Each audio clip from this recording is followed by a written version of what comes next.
Hari Ya Allah. Terus bagaimana hubungan dengan anak saya yang sekolah di pesantren? Ini mau nanya sudah bersuci atau berwudu. Terima kasih Kemudian Bapak. wudunya batal. Bismillah. Assalamualaikum warahmatullahi wabarakatuh. Alhamdulillah hamdan katsiran thayyiban mubarakan fi kama yuhibbu rabbuna wa yarda. Asyhadu an la ilaha illallah wahdahu la syarikalah wa asyhadu anna Muhammadan abduhu wa rasuluhu. Amma ba'd. Pemirsa Fatwa TV, senang sekali kita dapat berjumpa kembali dalam acara yang rutin digelar oleh Fatwa TV bersama Al-Ustadz yang mengasuh acara ini, yaitu Al-Ustadz Dr. Abdullah Roy Hafizahullah Ta'ala. Dan Ustadz juga sudah membersami kita, sudah menemani kita, sudah setia, duluan datang daripada muridnya. Barakallahu fikum. Dan Alhamdulillah acara ini juga disaksikan oleh pemirsa yang tergolong dan radio-radio yang tergabung dalam Art Visi. Sudah lama tak bersapa. Selamat datang, terima kasih banyak, jazakumullahu khairan atas relaynya, kesetiaannya dalam relay acara-acara Fatwa TV, terutama live interaktifnya. Kami ucapkan banyak-banyak terima kasih. Kemudian kami menyediakan dua line untuk bertanya kepada Al-Ustadz yang mengasuh acara ini. Pertama di 021 212 32333. Terus kemudian yang kedua telepon WhatsApp call di 0821 7000 6087 ya. Kami nantikan teleponnya, namun untuk yang WhatsApp mohon dicari sebelum bertelepon tuh dicari sinyalnya yang kuat sehingga lancar suaranya ya, tidak putus-putus ya. Terlebih di beberapa wilayah Indonesia ini ada yang hujan. Nah, ya biasanya kalau ada hujan itu suka agak sedikit deh gitu ya. Barakallahu fikum. Dan kami juga menyediakan satu line atau satu jalur untuk ta'awun dakwah bersama Fatwa TV, di mana kami sudah menyediakan dua rekening bank yang untuk bisa ditindaklanjuti. Type inilah nomor rekeningnya, ada dua nomor rekening. Kami tunggu kabar baiknya. Jazakallahu khairan. Barakallahu fiik. Type. Kita tidak berpanjang lebar lagi. Sekarang saatnya kita menyapa Ustadznya. Yuk. Assalamualaikum warahmatullahi wabarakatuh. Ustadz Roy. Assalamualaikum warahmatullahi wabarakatuh. Ya Alhamdulillah. Barakallahu fiikum Ustadz. Alhamdulillah. Bagaimana kabar antum Ustadz? Sehat Pak Bangki. Alhamdulillah. Kami sehat. Teman-teman juga di situ sehat juga. Semoga pemirsa sehat. Barakallahu fiikum. Antum juga sehat ya. Udah kami dengar, udah tidak dengar batuknya nih sekarang. Udah sembuh Ustadz ya. Alhamdulillah. Alhamdulillah. Wah, udah sempet 2 kali live nah sekarang udah loncer. Masa barakallahu fiikum. Alhamdulillah Ustadz. Kami bersyukur kepada Allah. Kemudian berterima kasih kepada antum yang sudah menyediakan waktunya untuk kami ganggu. Waktu istirahatnya pun kami ganggu juga. Mau tidur masih kami ganggu. Barakallahu fiikum Ustadz. Semoga Allah memberkahi ilmu yang dititipkan kepada antum. Alhamdulillah. Ustadz, seperti biasa, dan kami bukan seperti biasa, tapi kami membiasakan diri untuk mendapatkan faedah dari antum. Sayang sekali kalau kami tidak mendapatkannya, yaitu tausiah singkat di setiap pembukaan acara live interaktif Jalan Lurus. Tafadhal Ustadz atas waktunya. Nah. Bismillahirrahmanirrahim. Alhamdulillah. Wassalatu wassalamu ala Rasulillah wa ala alihi wa sahbihi wa man walah. Para pemirsa Fatwa TV dimanapun antum berada, alhamdulillah hari-hari ini kita masih diberikan kesempatan oleh Allah SWT dan juga diberikan kesehatan untuk menemui bersama, menghadapi bersama hari-hari yang mulia, 10 hari yang pertama di bulan Dzulhijjah. Telah berlalu 4 hari, 5 hari. Masing-masing dari kita hendaknya mengintrospeksi diri, memuhasabah apa yang sudah dia lakukan selama beberapa hari yang lalu. Apakah sudah maksimal dan sudah semestinya kita melakukan berbagai amal soleh di hari-hari tersebut dengan takbir, tahmid, tahlil, membaca Al-Quran, mengisi hari-hari kita dengan puasa dan ibadah-ibadah yang lain. Sebagaimana inilah yang dianjurkan oleh Nabi SAW ketika beliau mengabarkan bahwa tidak ada di sana hari-hari yang amal soleh di dalamnya lebih dicintai oleh Allah daripada hari-hari ini? Ataukah kita termasuk orang yang lalai menghadapi hari-hari ini sebagaimana kita menghadapi hari-hari yang lain?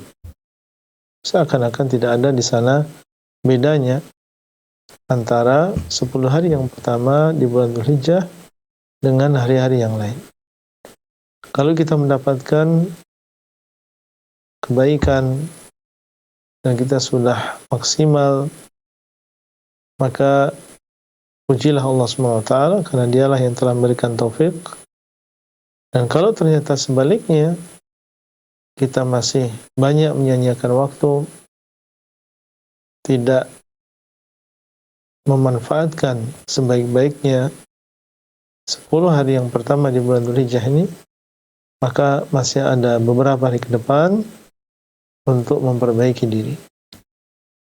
Bisa kita laksanakan di hari-hari ke depan ini, berpuasa di siang hari bagi yang masih belum bisa berpuasa, dan terutama yang diutamakan adalah berpuasa pada tanggal 9 Dzulhijjah yang insyaallah akan bertepatan dengan hari Ahad besok.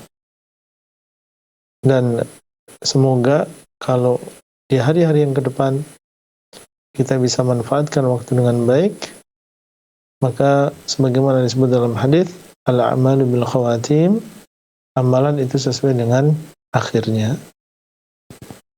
Kalau kita tutup 10 hari yang terakhir ini dengan berbagai kebaikan dan juga amal soleh, semoga Allah SWT menerima apa yang kita lakukan dan mengampuni dosa-dosa kita. Semoga Allah SWT memberikan taufik kepada semuanya. Amin. Demikian bisa kita sampaikan. Wallahu ta'ala a'lam. Masya Allah, barakallahu fikum Ustaz. Semoga jazakallahu khairan atas nasihatnya, atas peringatan untuk kita agar 10 hari ke depan ini, beberapa hari ke depan ini kita dapat memanfaatkannya ya. Allah berikan taufik ya Ustaz ya, diberikan untuk bisa memanfaatkan betul-betul agar beda dengan hari-hari yang sudah kita lewati dengan 10 hari terakhir, 10 hari awal bulan Dzulhijjah ya, barakallahu fikum Ustaz, dengan janji Allah yang begitu besar. Terutama di Arafah ya Ustaz ya, hari Arafah nanti ya barakallahu fikum Ustaz. Masya Allah, 1 tahun ke depan, 1 tahun ke belakang dosa diampuni, barakallahu fikum Ustaz. Dan kita masuk sepertinya ini dari pertanyaan dari website. Ini datang dari Meila Ratna Triani di Purwakarta, Jawa Barat. Begini bunyi pertanyaannya. Bismillah. Assalamualaikum Ustadz. Semoga Pak Ustadz, sekeluarga dan semua kru Fatwa TV selalu ada dalam rahmat serta lindungan Allah. Amin. Afwan Ustadz, izin bertanya Pak Ustadz, siapakah sebenarnya musuh-musuh Allah Subhanahu wa Ta'ala itu? Tanda tanya. Lantas bagaimana kiat seorang istri dalam memperkuat imannya sehingga dapat dijaga atau dilindungi dari godaan syahwat, dan juga agar bisa patuh kepada suaminya dengan ikhlas mengharap wajah Allah saja. Jazakallahu khairan atas jawabannya.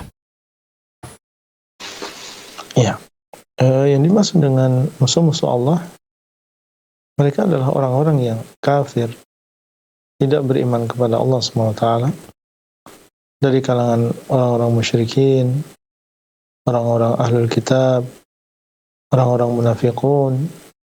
Maka mereka adalah aduwullah, mereka adalah musuh Allah, dan di belakang mereka adalah iblis yang menggoda manusia, yang berusaha untuk menyimpangkan manusia dari jalan Allah SWT. Maka dia adalah termasuk musuh Allah SWT. Nah, kemudian yang kedua tadi tentang apa? Tentang bagaimana kiat atau tips bagi seorang istri dalam memperkuat imannya sehingga dapat dijaga, terlindungi dari godaan syahwat atau perselingkuhan, dan agar patuh kepada suaminya dengan ikhlas mengharap wajah Allah saja.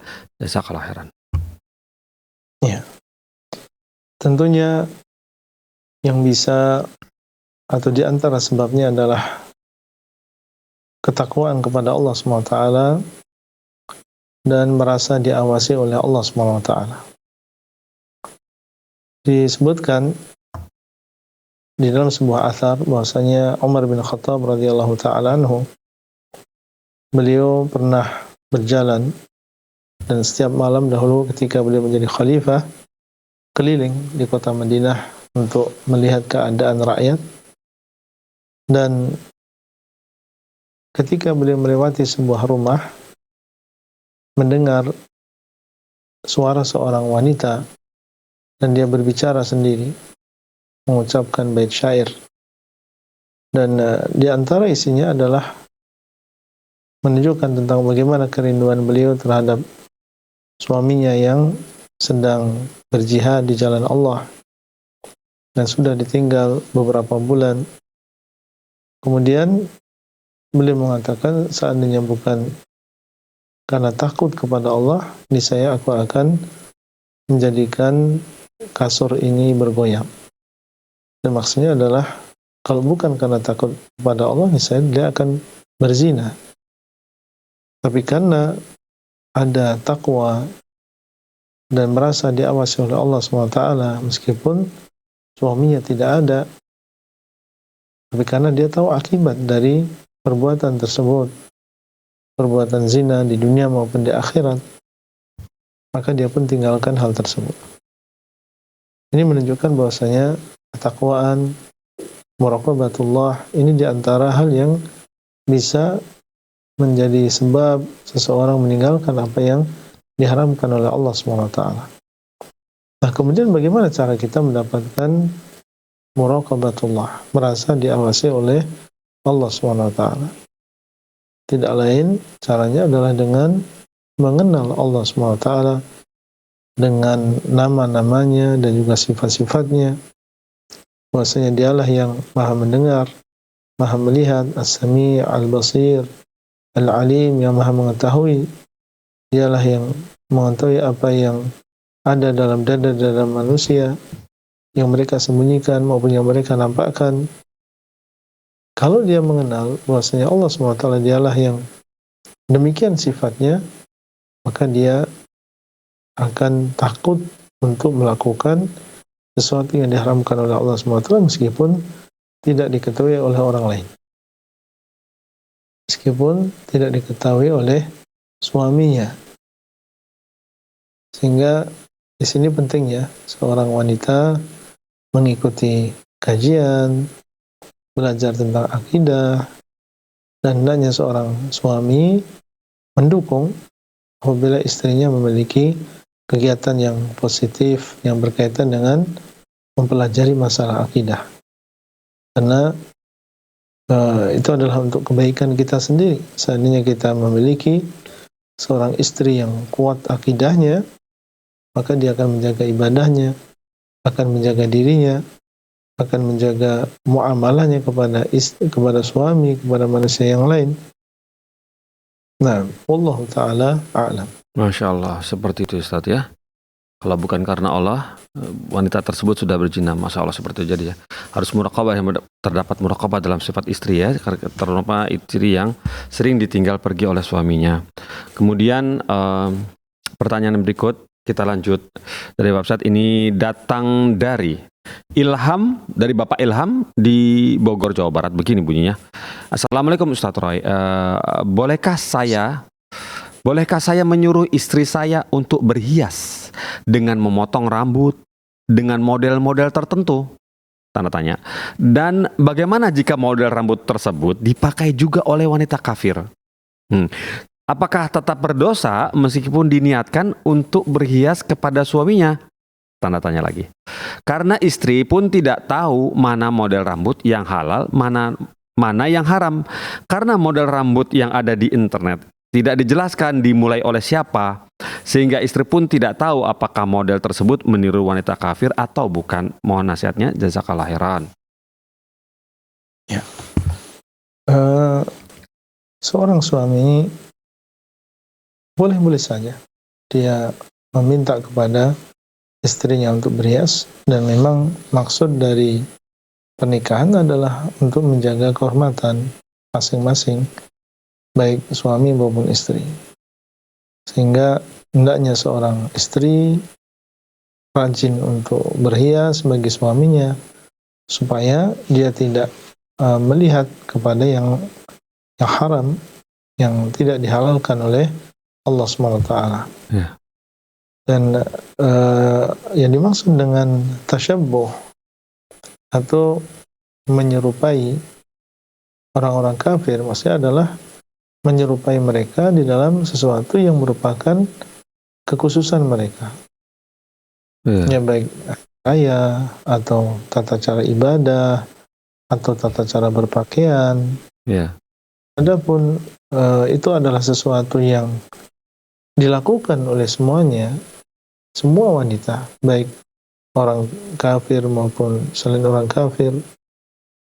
Kalau itu adalah umum untuk semuanya, maka tidak dikatakan itu sebagai tasyabbuh dengan orang-orang yang kafir. Meskipun wanita-wanita yang kafir mereka juga melakukannya. Ini adalah umum. Dan asal dari perhiasan adalah sesuatu yang diperbolehkan. Dan kalau itu memang umum dilakukan oleh wanita yang muslimah maupun wanita yang kafir, maka tidak masalah. Wallahu ta'ala a'lam. Masya Allah, seperti itu Ustaz ya. Barakallahu fikum atas petunjuk dari Antum. Jadi istilahnya boleh Ustaz ya, jadi tidak masalah ya masalah itu ya, untuk memberi diri di depan suami ya. Barakallahu, malah dapat pahala ya, betul Ustaz ya? Iya. Ya, alhamdulillah. Seperti itu ya, pasal istri. Sudah, semoga bisa dengar tadi dari nasihat dari Ustaz Roy. Berikutnya kita coba bacakan lagi. Pertanyaan datang dari Dian. Ini ibu lagi, wanita lagi. Dian di Jawa Tengah, Kabupaten Blora, Indonesia. Begini bunyinya. Assalamualaikum. Bismillah. Qadarullah anak saya Ustadz harus dirawat inap di rumah sakit. Kemudian mitos yang ada adalah tidak boleh pulang dari rumah sakit pada hari Sabtu. Dan saya disarankan oleh ibu mertua saya untuk mengikuti mitos tersebut. Saya hanya mengiyakan, tapi saya tidak menjalankan saran tersebut. Kemudian beliau marah besar dan berkata-kata dengan sangat tidak pantas. Saya hanya diam saja dan kemudian memberikan alasan yang bukan alasan syar'i. Karena saya takut menggurui dan saya takut beliau tambah marah. Lantas yang mau saya tanyakan, apakah sudah benar yang saya lakukan ya Ustadz dengan cara seperti itu? Jazakallahu khairan. Baik. Apa yang dilakukan insya Allah tidak masalah, dan kita berusaha untuk mengingkari kemungkaran tersebut, dan apa yang tersebar berupa mitos, takhayul, khurafat, maka kita berusaha untuk melawannya. Kalau mereka berkeyakinan bahwasanya di hari Sabtu tidak baik apabila seorang keluar dari rumah sakit, maka justru kita berusaha untuk melawannya. Dan kita sampaikan bahwasanya demikian tidak ada di dalam syariat kita. Adapun kita menyebutkan alasan yang lain, ya dengan maksud untuk agak meredakan kemarahan, maka tidak masalah disebutkan alasan tersebut. Tapi alangkah baiknya pada suatu saat nanti dijelaskan juga tentang hukum tatayur ini. Ya, jadi jangan sampai hanya mencukupkan diri dengan alasannya adalah karena tergesa-gesa ingin alasan biaya atau karena karena ada keperluan yang lain. Silakan itu disebutkan untuk sementara meredakan beliau, tapi jangan sampai di situ saja. Kalau bisa kita jelaskan bahwasanya secara agama keyakinan seperti ini adalah tidak diperbolehkan. Nah, wallahu ta'ala a'lam. Masya Allah, barakallahu fikum, seperti itu Ustaz ya. Tidak mengapa dengan berkata seperti itu ya kepada ibu mertuanya. Barakallahu fikum Ustaz. Dan ini sudah masuk telepon, kita coba sapa dari Bapak Farhan di Lombok. Coba kita sapa. Assalamualaikum Fatwa TV. Halo. Ya. Halo, Assalamualaikum Fatwa TV. Waalaikumsalam warahmatullahi Ya, wabarakatuh. Bapak Farhan, maaf, suaranya bisa lebih keras lagi menyapa kami, lebih kuat lagi suaranya. Oh iya. Ya, silakan Bapak Farhan. Disampaikan pertanyaannya. Assalamualaikum Ustaz. Yang saya mau bertanya, Lanjut. pernah dengar kalau kita tidak boleh terjemahkan ke dalam bahasa Indonesia ayat-ayat tentang sifat. Itu bagaimana Ustaz? Apakah benar? Ayat-ayat tentang apa? Barakallahu fikum. Afan, Bapak Farhan. Ayat-ayat tentang apa? Ayat-ayat tentang sifat Allah di Al-Quran. Oh. Ya, Itu sifat bagaimana Allah. Ustaz? Ya. Barakallahu fikum. Fiafik barakallah. Terima kasih sudah telepon ke Fatwa TV. Bagaimana Ustadz bisa dimonitor suaranya Pak Farhan? Iya Pak. Ya barakallah fiik Ustadz. Tafadhal Ustadz waktunya. Baik. Apa yang disebutkan dalam pertanyaan, apakah memang benar dilarang kita untuk menerjemahkan ayat-ayat tentang sifat di dalam bahasa Indonesia atau dalam bahasa kita? Jawabannya boleh, tidak masalah. Kita menerjemahkan dan itu maksudnya adalah untuk mendekatkan pemahaman. Seandainya kita ingin menjelaskan kepada orang lain tentang sabda Nabi Shallallahu Alaihi Wasallam, "Yanzilu Rabbuna ila sama'id dunya." Rabb kita turun ke langit dunia pada setiap malam di sepertiga malam yang terakhir. Maka tidak masalah seseorang menerjemahkan kepada orang lain tentang yanzil. Yanzil artinya adalah turun. Ya, yanzil. Maksudnya adalah untuk mendekatkan pemahaman. Kemudian seandainya kita membaca firman Allah, Ar-Rahmanu 'alal 'arsy istawa. Ar-Rahman beristiwa di atas arsy. Istiwa kita artikan meninggi. Ar-Rahman meninggi di atas arsy. Tidak masalah. Dan kita sampaikan kaidah kepada mereka bahwasanya setiap sifat yang Allah SWT sampaikan kepada kita, maka itu adalah sesuai dengan keagungannya, tidak sama dengan sifat yang dimiliki oleh makhluk. Allah turun, Allah beristiwa, Allah memiliki tangan. Maka kita terjemahkan, tidak masalah untuk mendekatkan pemahaman, dan kita yakini bahwasanya sifat-sifat tersebut sesuai dengan keagungan Allah, tidak sama dengan sifat yang dimiliki oleh makhluk. Wallahu ta'ala a'lam. Nah, Masya Allah. Barakallahu fikum Ustadz atas jawabannya. Sebenarnya tidak masalah untuk ya, seperti itu. Yang penting referensinya harus benar ya Ustadz ya. Referensinya ya Ustadz ya. Barakallahu fikum Ustadz atas jawabannya. Semoga Bapak Farhan tadi bisa sudah paham ya saya. Kalau belum paham telepon lagi. Barakallahu fikum. Dan sekarang ada telepon masuk dari saudara Ada di Jepang. Ada di negara Jepang. Coba kita sapa. Assalamualaikum Fatwa TV. Assalamualaikum Fatwa TV. Halo.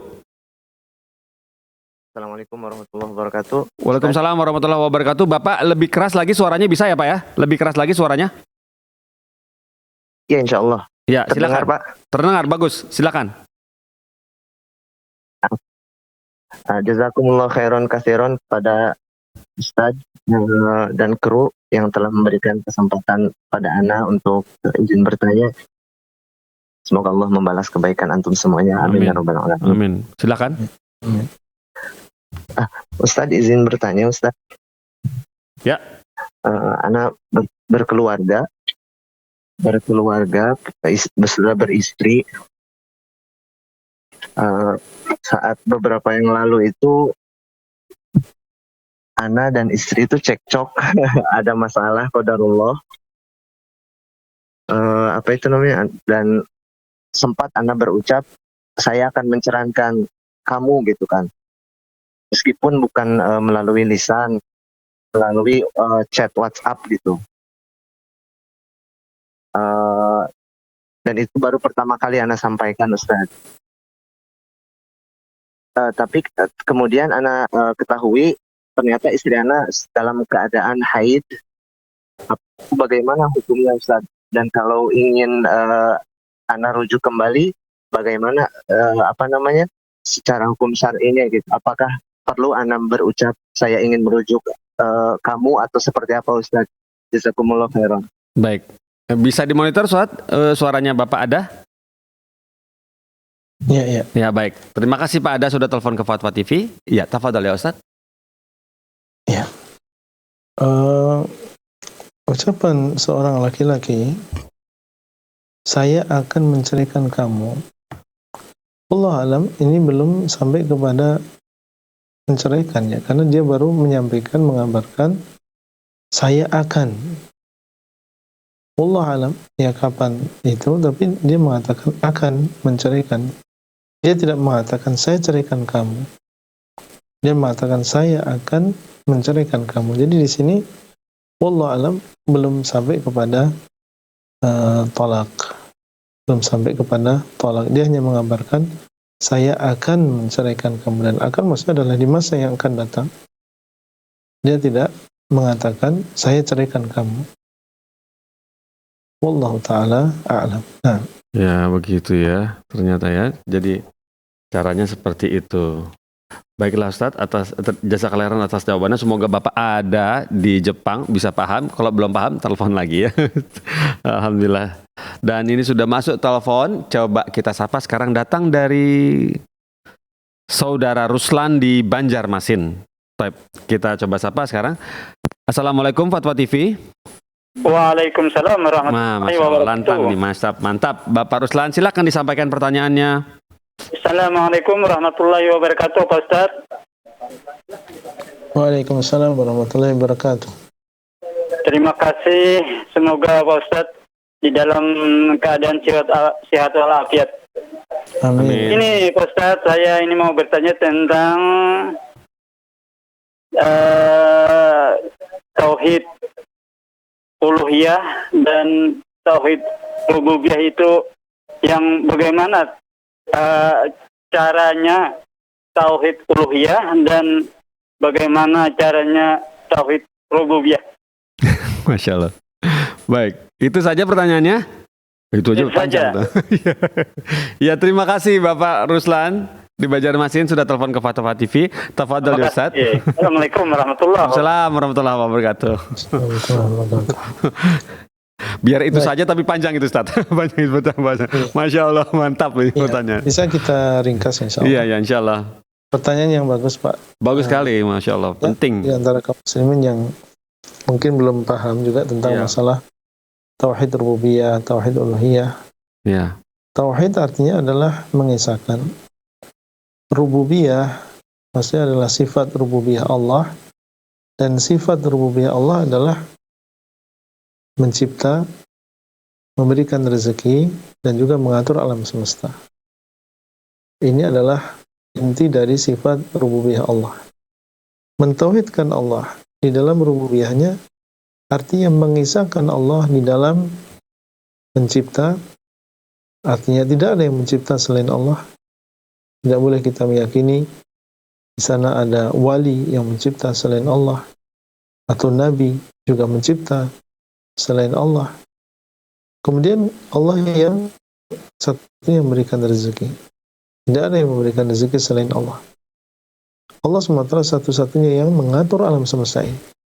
Menurunkan hujan, menerbitkan matahari dari timur, menenggelamkan matahari di arah barat, menggerakkan benda-benda angkasa, dan seterusnya. Tidak ada yang melakukan itu semuanya kecuali Allah. Maka seorang muslim mengisahkan Allah di dalam sifat-sifat rububiyah ini. Kemudian yang kedua, tauhid uluhiyah. Artinya adalah mentauhidkan Allah SWT di dalam sifat-sifat uluhiyahnya. Sifat uluhiyah maksudnya adalah sifat disembah. Dan maksudnya adalah mengisahkan Allah di dalam peribadatan. Tidak boleh kita menyerahkan satupun ibadah kepada selain Allah, siapapun dia. Apa hubungan antara tauhid rububiyah dengan tauhid uluhiyah? Orang yang mengisahkan Allah di dalam tauhid rububiyah, maka diharuskan dia untuk mengesahkan Allah di dalam uluhiyah.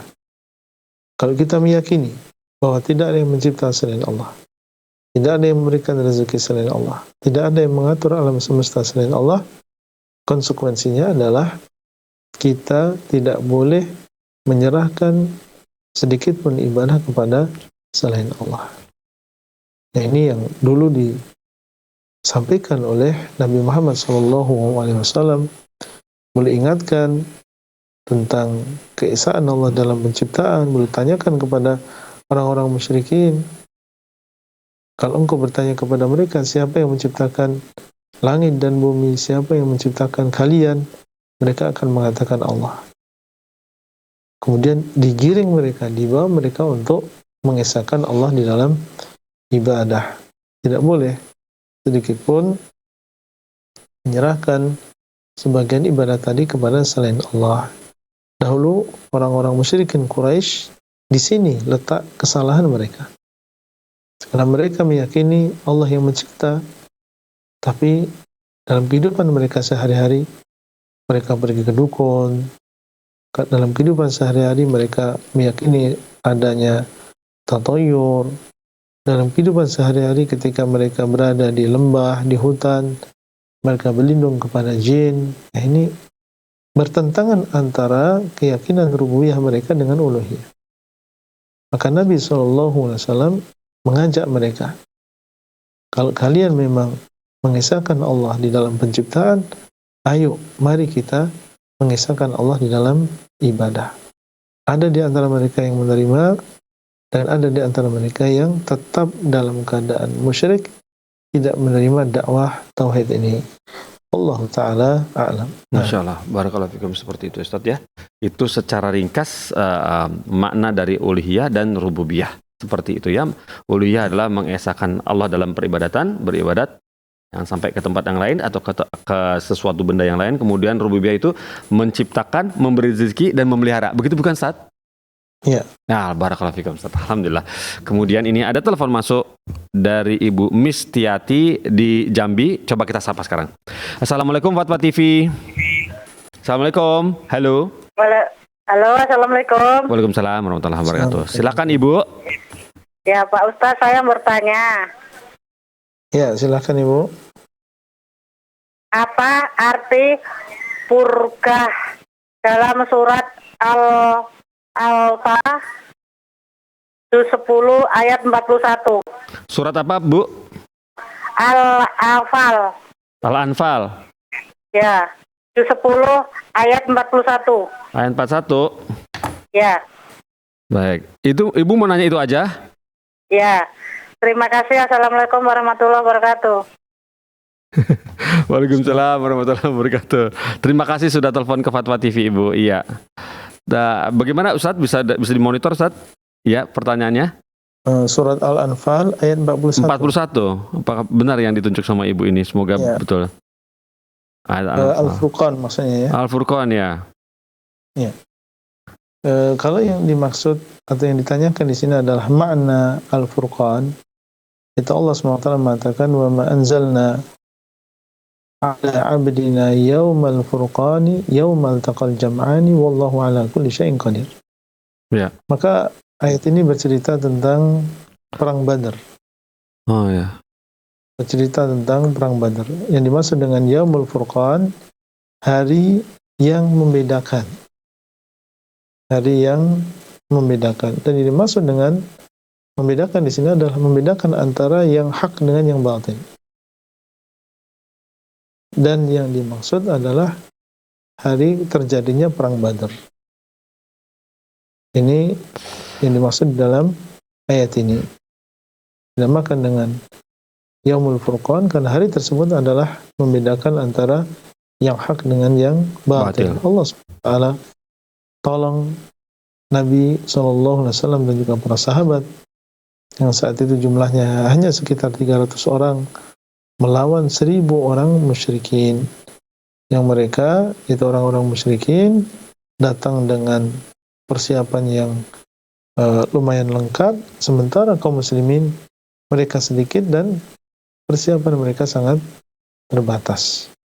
Terjadilah peperangan dinamakan dengan perang Badar, dan Allah SWT menolong kaum muslimin dan menurunkan para malaikat yang memerangi orang-orang musyrikin, sehingga terbunuhlah saat itu sekitar 70 orang musyrikin, termasuk diantaranya adalah Abu Jahal, meninggal pada peperangan tersebut, sehingga hari tersebut dinamakan dengan Yaumul Furqan, yang artinya adalah hari yang membedakan, yaitu membedakan antara yang hak dengan yang batil. Nah, Masya Allah, seperti itu ya. Hari yang membedakan antara hak dengan yang batil. Furqan itu ya. Di kejadian perang Badar ya, Ustaz ya? Ya. Alhamdulillah. Seperti itu. Sekarang pertanyaan kita baca dari saudara Fauzan. Sebentar. Oh sebentar. Bukan dari Fauzan. Dari Ibu Titik Puji Lestari di Jawa Tengah, Kabupaten Purworejo. Begini bunyinya. Assalamualaikum warahmatullahi wabarakatuh Ustadz. Semoga Ustadz dan keluarga dan tim semua diberi kesehatan dan rahmat Allah dari Allah Subhanahu wa taala. Ustadz, saya izin bertanya, bagaimana hukumnya terpaksa dalam kurung karena saya tidak ridho, kurung tutup, mengikuti acara maksiat di desa, tanda tanya. Saya disuruh untuk ikut paduan suara, untuk ikut lomba di desa. Saya bingung mau menolaknya, bagaimana caranya ya Ustadz? Mohon petunjuknya, jazakallahu khairan. ya. Apabila seseorang disuruh, diminta, atau diperintahkan oleh seorang makhluk untuk melakukan kemaksiatan kepada Allah SWT, maka Nabi SAW memberikan petunjuk. La ta'ata li makhluqin fi maksiatil khaliq. Tidak ada ketaatan kepada makhluk dalam memaksiati Al-Khaliq, yaitu Allah SWT. Apa arti petunjuk Nabi SAW di sini? Kalau ada makhluk, siapapun dia, memerintahkan kita untuk berbuat maksiat kepada Allah yang telah menciptakan kita dan juga mereka, maka la ta'ata, tidak boleh kita mentaati. Yeah. Seandainya itu adalah orang tua kita yang sangat kita cintai, yang kita diwajibkan untuk berbakti kepada mereka, menyuruh kita untuk berbuat maksiat, maka tidak boleh kita mentaati ibu dan bapak kita tersebut. Yeah. Tapi dalam perkara-perkara yang lain, kita berbakti dan kita mentaati perintah mereka. Sama di sini. Kalau mereka, masyarakat, meminta kita untuk melakukan perkara yang tidak bertentangan dengan agama, silahkan. Tapi kalau bertentangan dengan agama, seperti menyanyi misalnya, maka tidak boleh kita mengikuti keinginan mereka. Dan ini bukan berarti kemudian kita kasar, menolak tanpa sopan misalnya, tidak. Ya. Bisa kita sampaikan dengan kata-kata yang lembut.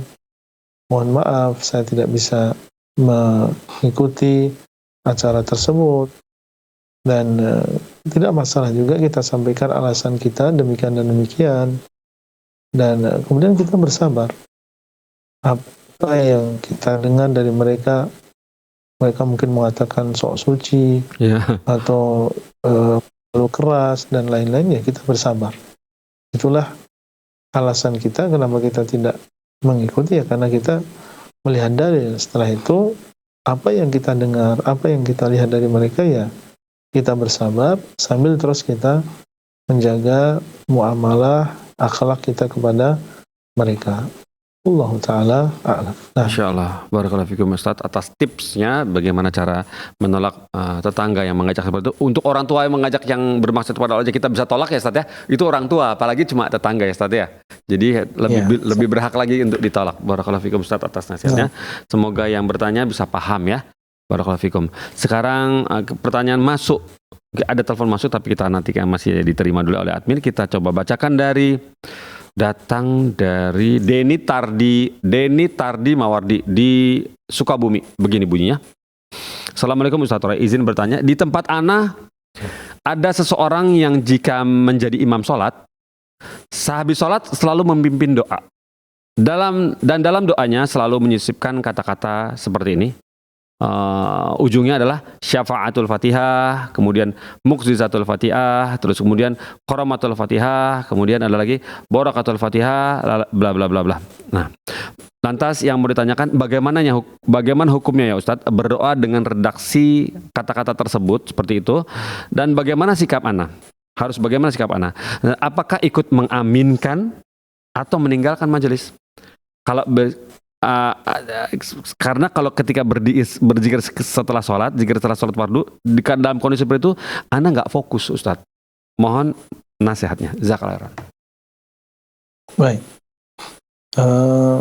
Ketika seorang berdoa, atau di sini adalah setelah sholat fardu, maka sebagaimana kita tahu, yang disunahkan adalah berzikir, istighfar, kemudian berzikir, sebagaimana dilakukan oleh Nabi SAW. Adapun berdoa, maka apabila seseorang terus-menerus melakukan setelah sholat 5 waktu, dia senantiasa berdoa dengan mengangkat tangan, sementara dahulu Nabi SAW tidak demikian, maka ini tidak boleh. Ya, kecuali kalau jarang ya, artinya seorang terkadang dia ada hajat yang sangat mendesak, akhirnya dia pun setelah sholat berzikir, dia ingin mengangkat tangan meminta kepada Allah kesembuhan untuk dirinya, kesembuhan untuk orang lain. Kalau dilakukan kadang-kadang tidak masalah. Kemudian yang selanjutnya, seandainya seorang berdoa, maka juga tidak perlu dipimpin atau berzikir dengan berjamaah dipimpin oleh satu orang. Ya, jadi kalau imam dia terus-menerus berdoa setiap selesai sholat, maka kita sebagai seorang makmum yang berada di belakangnya tidak perlu kita mengikuti imam tersebut berdoa dan mengangkat tangan. Kita masing-masing berzikir kepada Allah SWT sampai kita selesai. Iya. Jadi dia membaca bacaan tadi, yaitu antara dia dengan Allah. Kalau memang kita bisa memberikan masukan, memberikan nasihat tentang doa yang baik, yang sesuai dengan sunnah, tentunya ini bagus sekali gitu. Jadi ketika dia berdoa dengan doa tersebut, ya tidak perlu kita mengangkat tangan kita dan mengamini, cukup kita berzikir sendiri sampai kita selesai. Wallahu ta'ala a'lam. Masya Allah, barakallahu fikum Ustaz atas tipsnya bagaimana cara menghindar atau kita tetap bertahan di situ, begitu selesai langsung pergi gitu Ustaz ya, begitu ya Ustaz ya? Ya. Alhamdulillah atas jawabannya, barakallahu fikum Ustaz. Kemudian apakah dia ada telepon? Sepertinya ada telepon, kita nantikan sesaat, sedang diurus oleh admin. Telepon berikutnya datang dari, coba kita nantikan sesaat. Type. Ya. Ya, Assalamualaikum Fatwa TV. Ya. Waalaikumsalam. Ya, Bapak Aris ya? Iya, Bapak Aris di mana posisi, Pak? di Sulbar. Sulawesi Barat. Ya. Oh, Masya Allah, jauh juga. Baik, silakan disampaikan pertanyaannya, Bapak. Oh iya ya. Adapun yang kami tanyakan, bagaimana kalau seorang suami istri itu dicerai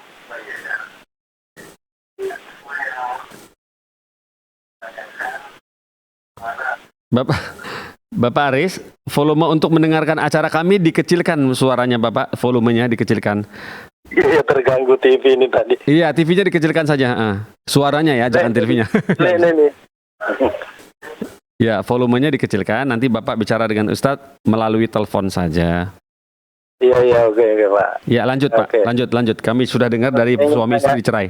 Iya. Yang saya ingin tanyakan, seorang suami mencerai istrinya atau mentalak tiga istrinya, namun tidak diurus ke kantor urusan agama, tidak ada istilahnya surat talaknya. Apakah di kemudian hari itu seorang istri bisa menggugat atau menuntut nafkah kepada suami yang telah mentalak tapi belum diurus ke kantor urusan agama. Itu Pak Ustadz, tolong penjelasannya. Terima kasih sebelumnya. Ya, sama-sama sudah telepon ke Fatwi. Ya. Warahmatullahi wabarakatuh. Waalaikumsalam warahmatullahi wabarakatuh. Bapak Daris di Sulawesi Barat. Ya. Tafadhal Ustaz. Kalau secara agama, maka dia sudah bukan istrinya. Kalau memang Iya. sudah 3 kali cerai, ya bukan istrinya, dan tidak berhak bagi seorang istri untuk menuntut. Tidak berhak bagi seorang wanita untuk menuntut kalau memang bukan istrinya. Jadi secara keagamaan dia sudah tidak punya kewajiban untuk memberikan nafkah kepada istri tersebut. Nah, Ya. sehingga wallahu taala alam, bagi seorang wanita muslimah yang tahu bahwasanya akan ada di sana pertanyaan di hari kiamat, jangan sampai kita mendolimi juga, mendolimi orang lain mentang-mentang belum resmi cerai di pemerintahan, kemudian kita manfaatkan ini untuk menuntut pada laki-laki tersebut untuk memberikan uang, padahal bukan kewajiban dia. Maka dikhawatirkan kalau dia menuntut, ini termasuk kezaliman kepada laki-laki tersebut. Nah, Allah Ta'ala a'lam. Baik Ustaz, seperti itu ya Bapak Aris, semoga bisa paham ya.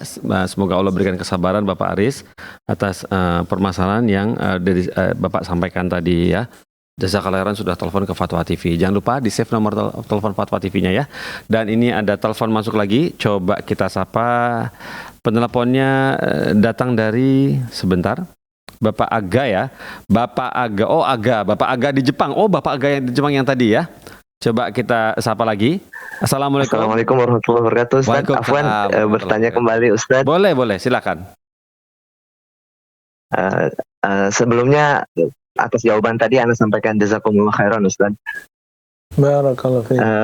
Untuk pertanyaan kali ini berbeda materi, yakni tentang sholat berjamaah Ustaz. Ya. Di masjid-masjid seluruh Jepang ini terbiasa sekali Ustaz, kalau sholat itu misalnya waktu zuhur jam biasanya itu 11.40 misalnya. Tetapi sholat berjamaah di masjid tersebut rata-rata pasti diundur gitu, mengikuti jamaah yang sedang rehat kerja misalnya. Rata-rata sholat zuhur itu 12.30 misalnya. Ya. Ataupun asar misalnya. Waktu asar itu 15.30, tapi sholat jamaahnya itu 17.15 gitu Ustaz. Masih masuk dalam waktu asar gitu. Begitupun sholat-sholat yang lain gitu. Rata-rata diundur mengikuti kebutuhan jamaah gitu Ustaz. Ada anak ini kebetulan rumah itu dekat dengan masjid Ustaz. Ini mana yang lebih afdol buat anak ini Ustaz? Sholat tepat waktu di rumah ataukah menunda tapi jadi kayak ada perasaan lalai gitu. Nanti sajalah, nanti jam 9 malam kan ada sholat isya jamaah gitu. Ini gimana Ustaz? Lebih afdol manakah untuk dikejar gitu Ustaz? Jazakumullah khairan Ustaz. Mohon maaf, kalau maghrib Sebentar. jam berapa maghrib? Maghrib bagaimana Bapak? Jam berapa? Maghrib Khusus jam untuk maghrib itu tepat waktu Ustaz, di Masjid Yokohama. Iya, seperti hari ini pukul 19.00, jadi dia langsung azan dikumandangkan, sholat sunnah sebentar bagi yang mau tahiyatul masjid ataupun sebelum maghrib 2 rakaat, baru 5 menit kemudian langsung berjamaah Ustaz. Oh, alhamdulillah. Kalau subuh bagaimana Bapak? Berarti Subuh. jarak antara asar sampai maghrib lumayan panjang ya Pak? Kalau jarak antara asar itu matahari belum menguning Ustaz, belum menguning. Jadi contohnya hari ini 17.15, sholat maghrib berikutnya pukul 19.00 Ustaz. Oh, di sana jam segitu ya? Oh, berarti belum Iya Ustaz, menguning. kebetulan di sini sedang musim panas. Jaraknya kurang lebih antara 1 jam atau 1 jam setengah menuju maghrib gitu Ustaz. Iya. Kalau untuk sholat asar gitu. Baik. Baik, terima kasih Bapak. Jazakumullah khairan, Ustaz. Iya, wa'iyyak. Tafadhal Ustaz. Iya. Kalau adzan zuhur jam 11.40 kemudian jamaah baru sholat jam 12.30, ini masih dianggap di awal waktu ya. Ya. masih pada waktunya dan tidak masalah. Diundur sekitar 1 jam dari semenjak adzan. Dan kita dulu di Madinah sholat duhur itu agak terlambat karena kita selesai belajar itu sekitar jam 1 siang. Setelah itu baru kita sholat duhur. Dan adzan mungkin sudah setengah jam sebelumnya atau 1 jam sebelumnya. Ya. Iya. Dan kita pun di Indonesia di beberapa kampus sunnah juga demikian. Kadang adzan jam 12 kita baru selesai jam setengah 12, kita baru selesai jam setengah 1. Kemudian kita melakukan sholat duhur berjamaah. Dan kalau tidak salah ada beberapa fatwa dari sebagian ulama dan disebutkan kalau 1 jam itu masih termasuk di awal waktu. Jadi tidak masalah seseorang melakukan sholat sekitar setengah jam setelah adzan sholat zuhur atau 45 menit atau bahkan 1 jam, tidak masalah. Demikian pula sholat asar yang tadi disebutkan, kalau memang matahari masih berada di atas, masih putih, ya tidak masalah. Ya kita mengundurkan sebentar, kemudian kita sholat bersama yang lain. Wallahu ta'ala a'lam. Masya Allah, seperti itu ya. Ya seperti itu ya. Jadi nggak apa-apa ya mundur sedikit saja untuk zuhur atau asar. Jangan sampai maghrib Ustaz, karena waktu maghrib pendek ya. Ya, alhamdulillah seperti itu jawaban dari antum. Semoga Bapak Aga bisa paham ya Pak ya. Alhamdulillah. Berikutnya kita bacakan pertanyaan dari website ini. Seperti ini bunyinya. Ini ada yang minta nasihat seperti ini dari hamba Allah. Apakah ada telepon teman? Baik, kita lanjut ya. Oh baik, ada telepon yang masuk, kita dahulukan yang telepon. Dari Ibu Yanti di Sumatera Barat ya. Baik, coba kita sapa. Assalamualaikum Fatwa TV.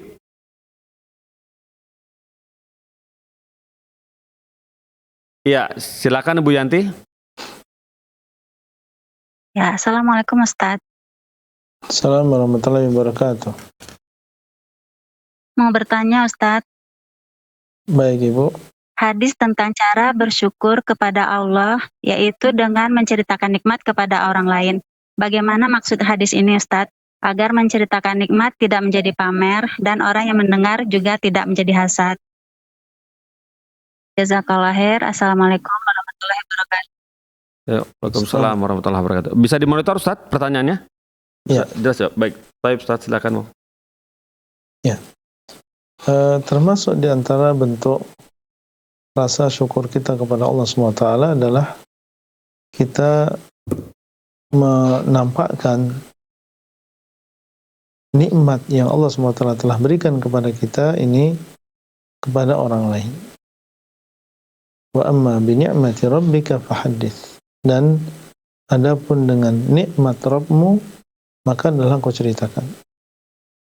Seperti mengatakan kepada orang lain, alhamdulillah Allah SWT telah memberikan kesehatan kepada anak, alhamdulillah Allah SWT telah memberikan kecukupan di dalam masalah rezeki. Sampaikan kepada orang tersebut sehingga dia tahu bahwasanya Allah SWT telah memberikan kepada kita kenikmatan. Kita sampaikan, kita ceritakan kenikmatan-kenikmatan tersebut kepada orang lain, dan bukan hanya tentang masalah harta ya. Karena nikmat-nikmat Allah SWT banyak.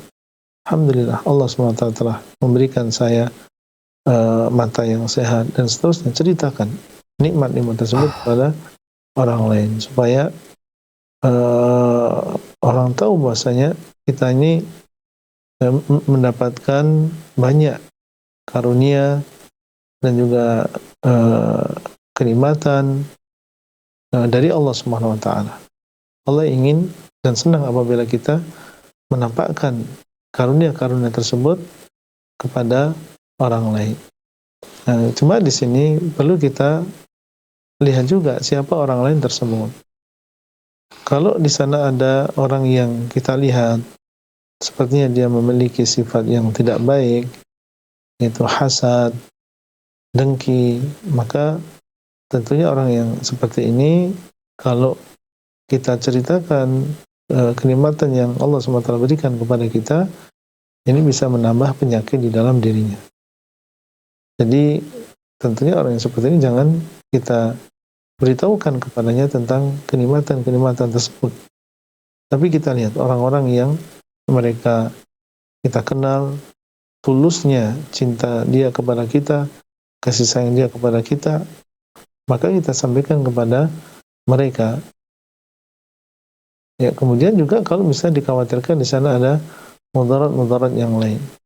Jadi ceritakan kepada orang lain nikmat tersebut, silakan, cuma kita harus memilih siapa di antara mereka yang pantas untuk kita ceritakan nikmat tersebut. Wallahu ta'ala a'lam. Nah, Masya Allah, barakallahu fikum Ustaz, seperti itu Ustaz ya. Jadi tidak masalah untuk menceritakan nikmat-nikmat yang sudah berikan kepada kita. Alhamdulillah Ustaz, dengan jawaban antum kepada Ibu Yanti di Sumatera Barat, mentuntaskan acara kita di malam hari ini. Alhamdulillah banyak sekali sudah antum bagikan ilmu antum kepada kami semua di sini, udah di-share. Ada totalnya, ada telepon dan pertanyaan dari website itu semuanya ada 13 pertanyaan Ustaz. Masya Allah, barakallahu fikum Ustaz. Alhamdulillah, dengan seperti itu kami ucapkan jazakallahu khairan kepada antum, juga jazakumullah kepada kru antum yang ada di sana, barakallahu fikum. Ustaz, bolehkah acara ini malam ini kami tutup? silakan Pak Bongki. Alhamdulillah, barakallahu fik. Pemirsa Fatwa TV, sudah selesai malam ini. Masya Allah, semoga Allah pertemukan kita lagi di pekan depan, di hari yang sama, jam yang sama, ustadz yang sama, insya Allah. Kita tutup dengan kafaratul majelis. Subhanallah wa bihamdik, asyhadu an la ilaha illa anta, astaghfiruka wa atubu ilaika. Wassalamualaikum warahmatullahi wabarakatuh. Ya Allah. Terus bagaimana hubungan dengan anak saya yang sekolah pesantren? Ini mau nanya. Kita sudah bersuci atau berwudu. Terima kasih Kemudian Bapak. bersentuhan dengan